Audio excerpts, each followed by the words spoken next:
We should be good. Now we're good. Yo ho! What's going on, guys? This is Grim Reaper bringing you another S-Class discussion.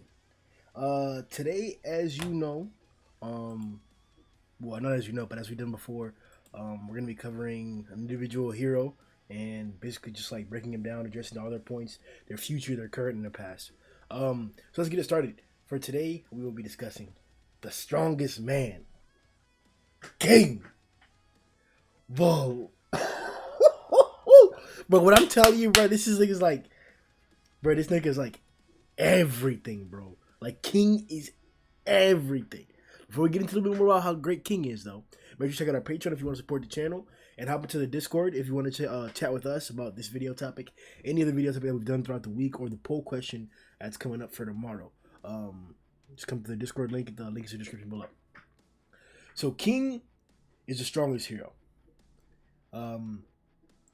There's no other way to put this, so I'm gonna put it plainly. It doesn't really matter how it goes. I just have to get this out because this has been bugging me.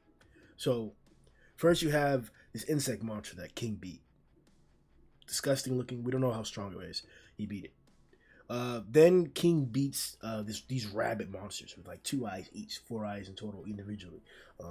Twins of them, right? Beats their ass. Then we see King beat this giant dinosaur. I'm pretty sure we saw an animation of him or a version of him in season 1. So I'm pretty sure that's the monster that they're referring to. But I'm not sure though, because I think that's the one that I'm picturing the one that Tatsumaki destroyed, and that's actually confirmed. So it may be different. After the dinosaur, then he faced this multi-faced, like, I don't even know how to describe it. It looks alien-like, but it's not an alien. It's just like multiple mouths, multiple sets of eyes. Like, it was just weird looking. Bodied that shit. So we're seeing a trend here that, like, coincidentally, it was stated that King seems to have this like peculiarity that like monsters are bad luck. Bad luck seems to attract him, and it's been happening a lot more recently. Now we all know what we can attribute this to: the invasion of the monsters and how the frequency of monster attacks has been increasing as of late, or was increasing as of late during the monster invasion arc. When we got the confrontation from the association, to reveal their intentions and all that stuff. We got Orochi's reveal, Gero reveal. That's when this was relevant. So he was capable, or he was encountering these individuals back then. And so we see the connection. We see how it was all going forward, and how coincidentally all these things, or the monster association itself, helped make King. So that's the first like coincidence that like people don't really point out to, but like yeah, technically the monster association helped bring this on to an extent. From the beginning of the series, it's been told to us that the frequency of monster attacks has been increasing from the beginning of the series. So maybe we can't attribute it completely to the Monster Association, but it seems like we can because they've been an organization for a while. It wasn't the chapter that Gero made the announcement that they started reuniting. That wasn't a chapter. They already had a group beforehand, and they started recruiting for more.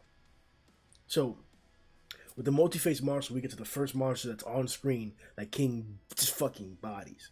The Vaccine Man comes through.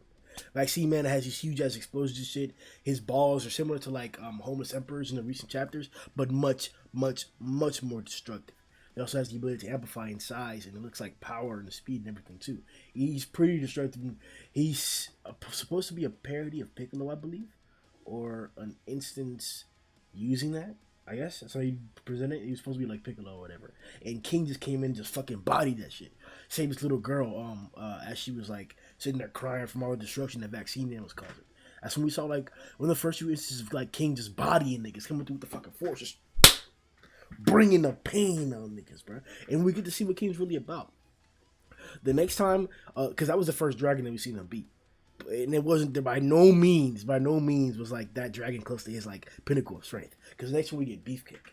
To this day, Beefcake is argued to be like top 5, top 10 dragons. In the previous tournament that we did last year, at the end of last year, everybody was throwing in votes for Beefcake, having Beefcake towards the top 5 of the graph in terms of monsters, and in terms of characters in general, starting in the series.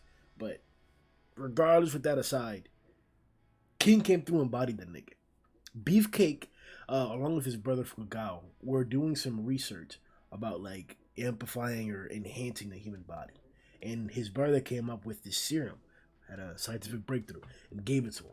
So he ingested it, and he turned to the size of beefcake. Amazing speed, comparable strength to his size. Beefcake was really indomitable. Can't body that nigga. Fucking just hated his ass like nothing, bro. One punch that nigga, bro. The strongest man. This is not the last instance of this, though. This is not the last instance of this. Back in the day, it looks like King actually met Saitama before. There was this instance where there was a claw guy, claw octopus or octoclaw, I believe was his name, whatever. And he's actually the one that scarred up King and gave him that right there. And it was Saitama who came in and saved him. So you see like how the power parallels go on there, right? How like even though Saitama may be handling things right now in the current day, King behind the shadows has always been doing that shit. We always complain that like, oh, they don't give Saitama recognition. Saitama doesn't get all the credit that he deserves. He's been doing all kinds of this and that or whatever, and he doesn't get the accolades for it. He barely gets improvements in this S ranking. What's going on? That's what niggas complain. That's what niggas say. But like, good King. Sure, he's getting recognition or whatever, but he's just fucking like, he deserves the shit, bro. He deserves it. Like he's that strong. And when he gets saved, he's humble enough to understand and accept it. He took the help from Saitama. King is like, King's that nigga. But let's keep it pushing, bro, because that is not the finitude of King's achievements. There are more. After the Octopus Claw, we go big boy. And we go serious big boy. We're talking like obstacles that multiple high rank S-class individuals failed to take down. We're talking about an individual who arguably has the strongest defense in the entire series so far, outside of the extremes. We're talking about Elder Centipede, my boy. EC came through with his like, what was it, a giant tidal wave or like something, whatever it was, destroyed, started to pillage through the city, bro, destroying everything. Downtown was just in smithereens and ashes, bro, rubble everywhere. They had to handle the shit. Geno's bang and bomb brought him over to the park. They did their thing. They couldn't get him through. They made him shed his carapace. But according to Murata and some sources, which you guys can compare and contrast or choose to accept or not, it's up to you. I have no problem with you guys seeing this differently. But it seems like Elder Centipede's carapace was shedding. It was in the process of being like molted. And then the force and the effort that Geno's bang and bomb put in to like smack him a little bit helped him, molt that bitch. So, with an individual with that stronger defense, an individual who after molting grew larger in size, an individual who Metal Knight's weapons did nothing to.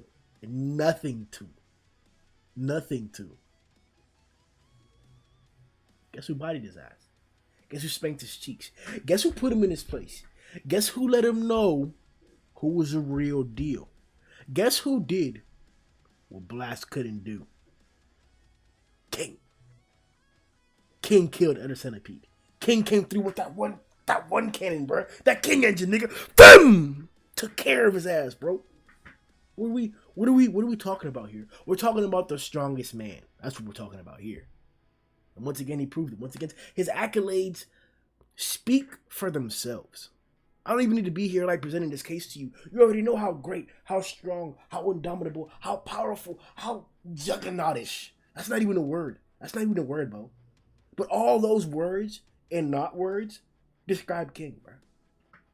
Collectively, as a whole, together, in one. Not two, not separate, not apart, not either, but together. All King. King, my boy. Let's keep pushing, because there's more. He's done more. Why? I don't know why. Because he serves justice. That's why. King comes to the to the Monster Association, right? He's out there killing monsters all night long throughout the invasion of the monsters. And then they come and find him. Like, hey, King, we're getting a group together. They kidnapped this kid. We need you, sir. He comes through tired as hell, exhausted, fought the entire night. He fought so hard, and when he walked into the room and Tatsumaki heard what they said about him, her pussy started getting wet. The pheromones of his machismo filled the air and aroused her. That's manliness. That's manliness. We all comment about the disgustingness, the rudeness, the unacceptable behavior, the stuck-up demeanor of Tatsumaki. She's not likable. She's not likable. And she doesn't like others either. She likes Kingdom. She likes Kingdom.